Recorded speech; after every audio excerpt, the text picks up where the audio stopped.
Ar esame turėję prezidentą, kurį net artimiausi sąjungininkai kaltino nuolatiniu sekimu ir šantažu?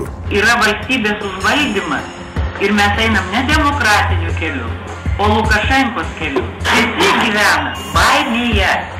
Aš jau nekalbu apie tai, kad čia klausosi, mano visos giminės klausosi. Iki mano senos motinos, kuria yra 85 metų. Čia yra tipiškas KGBistinis metodas man baimiai varyti. Ar buvo prezidentas, kuris sumenkintų referendume išreikštą tautos nepritarimą, sakydamas: naujos atominės jėgainės nauda abejoja mažiau nei trečdalis balso teisę turinčių Lietuvos piliečių? Ar gali prezidentas kaip sovietmečiu telefono skambučių reikalauti, be tyrimų ir įrodymų susidoroti su nepatinkančiais pareigūnais? Aš komisijai pasakiau, kad man skambino prezidentė.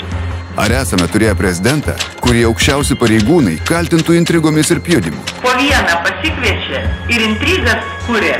Man sako, Viliaus Kubiliui ant manęs, supjudo tarpusavį. Labai geras metodas. Skaldyk ir valdyk.